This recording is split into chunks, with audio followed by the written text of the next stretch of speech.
Hello friends, कैसे हैं आप सब। मैं हुई सर, आप देख रहे हैं मेरा YouTube channel nursing lecture job. तो फ्रेंड्स, यहाँ पे आज हम लोग देखेंगे गैमेटोजेनेसिस। और ये हमारा जो चैप्टर 3 है बायोलॉजी की, 12th बायोलॉजी की क्लास चल रही है।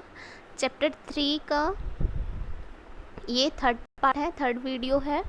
और दो वीडियो और बन चुके हैं, जिसमें पहला है आप लोगों का जो मेल रिप्रोडक्टिव सिस्टम है, वो सेकंड है फीमेल रिप्रोडक्टिव सिस्टम।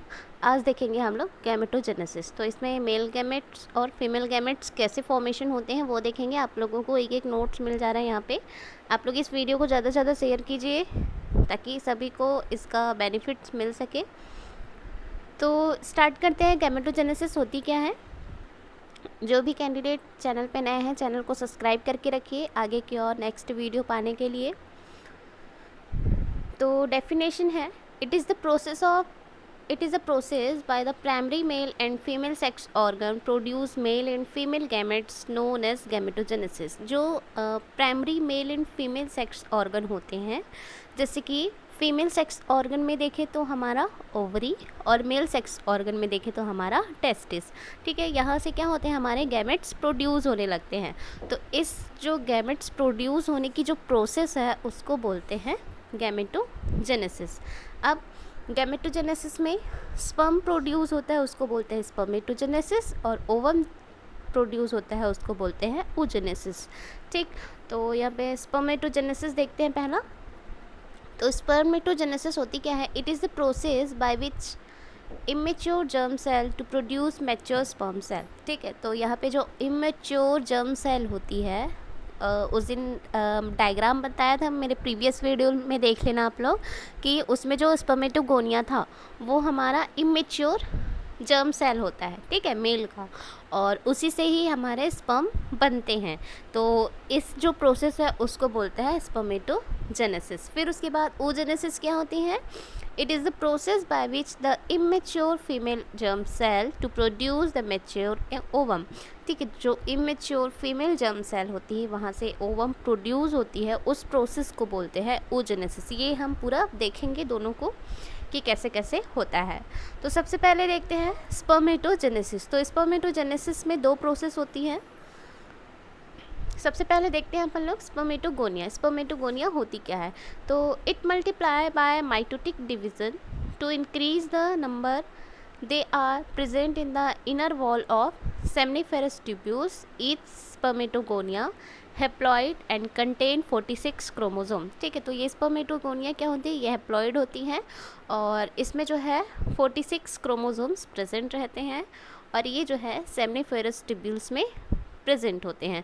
ठीक है, ये स्पर्मेटोगोनिया, इसी से ही ये इमेच्योर जर्म सेल होती है मेल में, इसी से ही स्पर्म का फॉर्मेशन होता है। फिर उसके बाद आती है प्राइमरी स्पर्मेटोगोनिया। इनसे बनती है अब ये प्राइमरी स्पर्मेटोसाइट बोलते हैं उसको, यहाँ पे आप लोग करेक्ट कर लेना।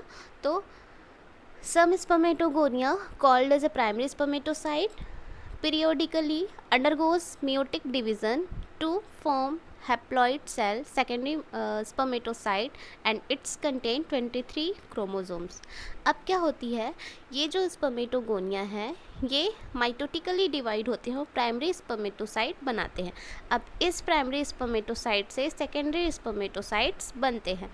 हम लोग इसको स्ट्रक्चर में देखेंगे। और ये जो सेकेंडरी स्पर्मेटोसाइट होती है उसमें 23 क्रोमोसोम होते हैं, और इसमें 46 क्रोमोसोम होते हैं। ठीक है, इसका डायग्राम आपको दिखाएंगे, ये वाली है। ठीक, तो यहाँ पे आप देख रहे हैं कि ये जो हमारा 46 क्रोमोसोम वाले स्पर्मेटोगोनिया है। ठीक है, इसमें क्या है, 46 क्रोमोसोम। अब ये माइटोटिकली डिवाइड हुआ और प्राइमरी स्पर्मेटोसाइट बनाए। ये भी क्या होता है, 46 क्रोमोसोम होता है, बट हेप्लॉइड होता है। गैमेट्स हमेशा क्या होते हैं, हेप्लॉइड होते हैं।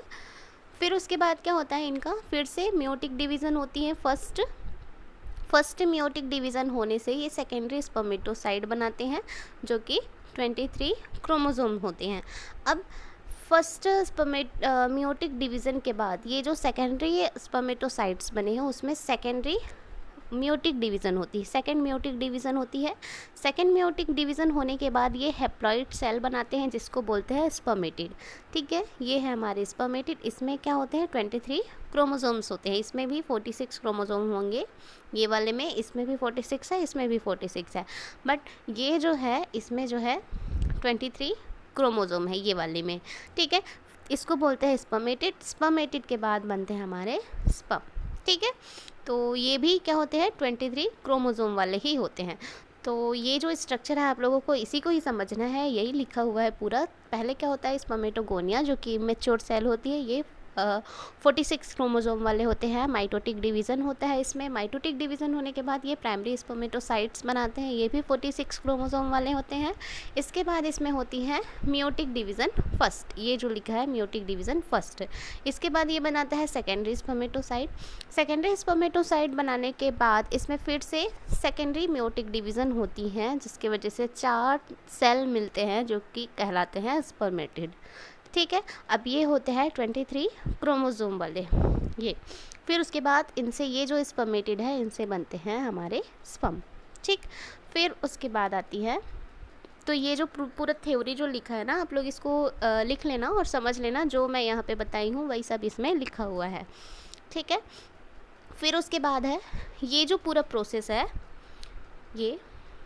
ये जो पूरा प्रोसेस है ये 2 स्टेप्स में होते हैं। तो पहला है स्पर्मियोजेनेसिस, दूसरा है स्पर्मिएशन। ठीक है, तो स्पर्मियोजेनेसिस कहाँ से कहाँ तक की होती है उसको देखते हैं। The process is which the immature spermatid produce from sperm cell. ठीक है, यहाँ से जो प्रोसेस है यहाँ से यहाँ तक का, ठीक है, इस प्रोसेस को क्या बोलते हैं स्पर्मियोजेनेसिस। फिर उसके बाद spermiation in which the sperm cell are release from the seminiferous tubules. अब जो स्पर्म बने हुए हैं वो रिलीज़ होते हैं, उस प्रोसेस को बोलते हैं स्पर्मिएशन। ठीक, तो ये हमारा पूरा हुआ स्पर्मेटो जो गैमेटोजेनेसिस में स्पर्मेटोजेनेसिस का। ठीक है, आप लोग इसको पूरा लिखना, ये एग्ज़ाम में आते ही आते हैं, बहुत ज़्यादा इंपॉर्टेंट है ये। फिर उसके बाद देखते हैं आगे हार्मोन कौन कौन से इफ़ेक्ट करते हैं जो स्पर्म होता है उसको। यहाँ पे इसको पूरा कर लेना, ये स्पर्म है। ठीक है, तो कौन कौन से हार्मोन होते हैं इसमें, तो पहला है गोनाडोट्रोपिक रिलीजिंग हार्मोन। ये कहाँ से मिलता है अपन को, तो देखते हैं।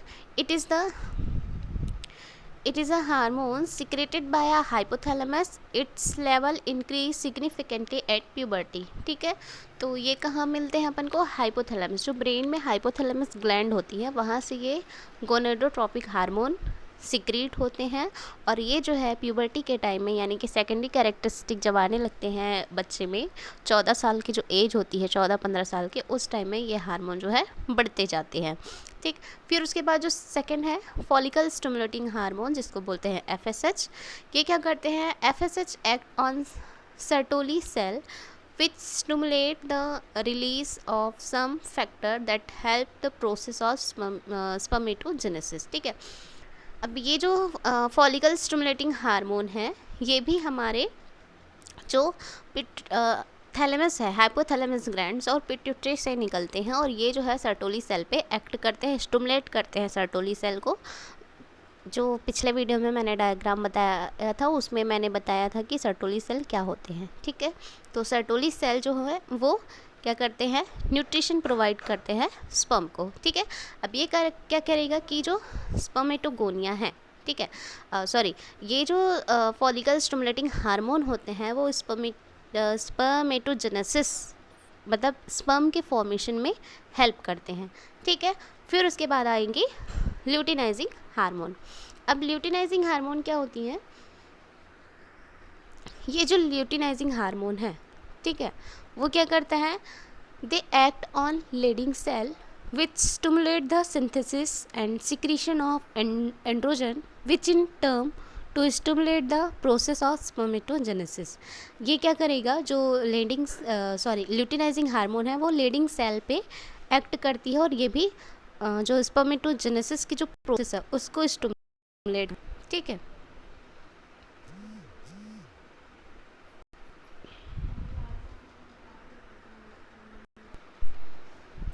तो इस टाइप से 3 हार्मोन पाए जाते हैं हमारे मेल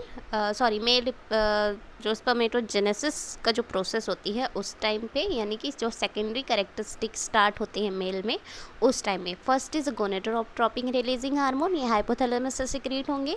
दूसरा है फॉलिकल स्टिमुलेटिंग हार्मोन, ये भी जो है हाइपोथैलेमस से सिक्रीट होंगे और पिट्यूटरी से सिक्रीट होंगे, और साथ में ल्यूटिनाइजिंग हार्मोन। ठीक है, तो ये चारों हार्मोन सिर्फ और सिर्फ स्पर्मेटोजेनेसिस में ही हेल्प करते हैं, तीनों हार्मोन। ठीक, फिर उसके बाद देखते हैं अपन लोग स्ट्रक्चर ऑफ स्पर्म। तो स्पर्म के कौन कौन से स्ट्रक्चर होते हैं, कौन कौन से पार्ट्स होते हैं उसको देखते हैं। तो इसमें 4 पार्ट्स होते हैं, head, tail, piece, mid piece और नेक। ठीक है, तो इसमें क्या कौन कौन से मेम्ब्रेन होते हैं। सबसे पहले होती है प्लाज्मा मेम्ब्रेन, जो कि कवर करके रखता है होल बॉडी को। Head it connected haploid nucleus and acrosome. जो हेड होती है उसमें क्या होती हैं, न्यूक्लियस प्रेजेंट होते हैं और एक्रोसोम प्रेजेंट होते हैं। अब एक्रोसोम क्या होते हैं, यहाँ पे एक्रोसोम है, ये क्रॉस करके लिखा हुआ है ये। It is a structural and filled with digestive enzyme that help the dissolving the membrane of egg cell and helping in the fertilization of the ovum. ठीक है, ये क्या करता है, जो एक्रोसोम होता है ये एक एंजाइम होती है। ठीक है, और ये जो है जो हमारे ओवम का जो सेल रहता है उसको डिस्ट्रॉय करने में, उसको डिज़ोल्व करने में हेल्प करती है। साथ में अगर यहाँ पे ये जो स्पर्म है, ठीक है, अब ये मेम्ब्रेन को, ओवम की मेम्ब्रेन को डिज़ोल्व करती है, तभी तो वो अंदर जा कर के फर्टिलाइज़ करेगी जो एग के न्यूक्लियस है उसके साथ। ठीक है, तो इस प्रोसेस में हेल्प करता है हमारा एक्रोसोम, जो कि स्पर्म के हेड पे प्रेजेंट होती है। ठीक, फिर उसके बाद आती है मिड पीस। तो मिड पीस क्या होती हैं, डायग्राम में बता देंगे आपको कि कौन सा पार्ट है। तो यहाँ पे देखिए, ये होती है एक्रोसोम, ये पूरा होता है हेड, और ये वाली अंदर वाली है न्यूक्लियस, ये यहाँ पे है नेक है, ये टेल है, और इसको बोलते हैं मिड पाइस। इसमें माइटोकॉन्ड्रिया प्रेजेंट होते हैं जो कि एनर्जी प्रोवाइड करते हैं स्पर्म को मूवमेंट के लिए। ठीक, तो ये सारे पार्ट्स हुए। फिर उसके बाद देखते हैं यहाँ पे इसका कंटेंट। तो ये मिड पीस क्या होती है, they have numerous structure of mitochondria that produce energy for the movement of tail. It is important for the motility of the sperm also, which help in the fertilization process and which is essential for fertilization. ठीक है, तो मैं बताई ना कि मिडपीस में mitochondria होते हैं जो कि एनर्जी प्रोवाइड करते हैं स्पर्म को मोटेलिटी के लिए, मूवमेंट के लिए।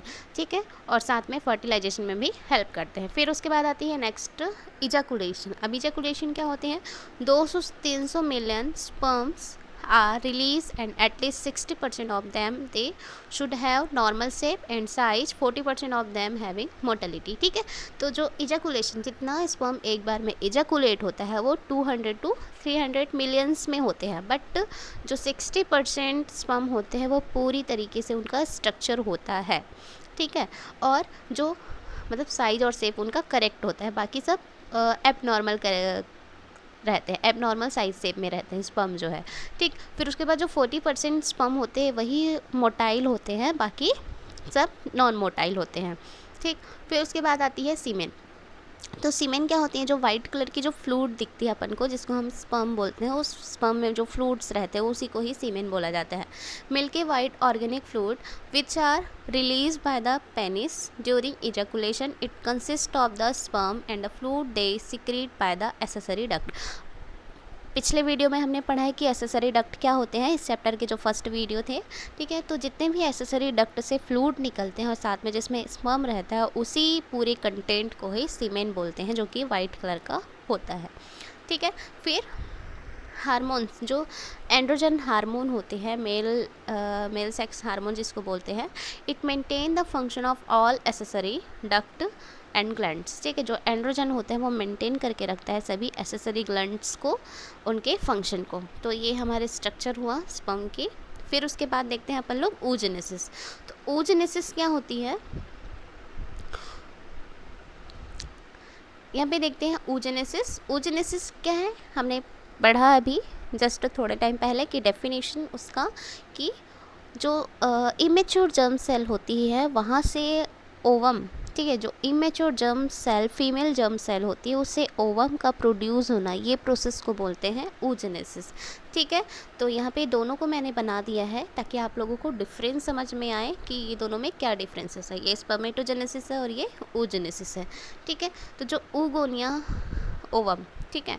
तो सबसे पहले जो उगोनियाँ होती है वो माइटोटिकली डिवाइड होकर के प्राइमरी oocyte बनाते हैं, ठीक है। फिर उसमें फर्स्ट माइटोटिक डिवीज़न होती है, फर्स्ट माइटोटिक डिवीज़न होने के बाद वो सेकेंडरी oocyte बनाती हैं और फर्स्ट पोलर बॉडी बनाती है। अब जो सेकेंडरी oocyte है उसमें फर्स्ट फिर से सेकेंड मियोटिक डिवीज़न होती है। सेकेंड मियोटिक डिवीज़न में ये एक ओवम बनाती है और सेकेंड पोलर बॉडी बनाती है। तो यहाँ पे डिफरेंस ये है कि इसमें पोलर बॉडी बनते हैं और इसमें पोलर बॉडी नहीं बनते हैं। बाकी सेम पहले माइटोटिक डिवीज़न होता है, इसमें भी माइटोटिक, फिर उसके बाद मियोटिक डिवीज़न होते हैं दोनों में। तो यही डिफरेंस है कि इसमें पोलर बॉडी होती है, इसमें पोलर बॉडी नहीं होती है। और इसमें 4 स्पर्म सेल हमको मिलते हैं और यहाँ पे एक ओवम मिलेगा और एक जो है पोलर बॉडी मिलेगी, ठीक है। तो सेम है दोनों के, सेम डिवीज़न होगा, सब कुछ सेम सेम होगा, ठीक है। तो यहाँ पे जो कंटेंट लिखा हुआ है कि इसी प्रोसेस को ही पूरा लिखी हूँ मैं। आप लोगों को अगर इसको लिखना है तो लिख सकते हैं, क्योंकि इसको आपको एग्ज़ाम में बताने में हेल्प होगा, ठीक है। तो ये पूरा कंटेंट जो है इसी प्रोसेस का ही है, आप लोग यहाँ से लिख लेना। मैं इसको जूम कर देती हूँ। बाकी अगर आप इस प्रोसेस को अच्छे से समझ सकते हो तो आप इसी को ही पूरा अपने लैंग्वेज में आप लिख सकते हैं एग्ज़ाम में, ठीक। तो आप लोगों को आई होप कि समझ आया होगा। कमेंट करके बताएं कि आपको कौन से टॉपिक और पढ़ने हैं, और नेक्स्ट जो टॉपिक रहेंगे वो रहेगा फर्टिलाइजेशन। तो मिलते हैं नेक्स्ट वीडियो पे, तब तक के लिए bye bye, wish all the best and good luck.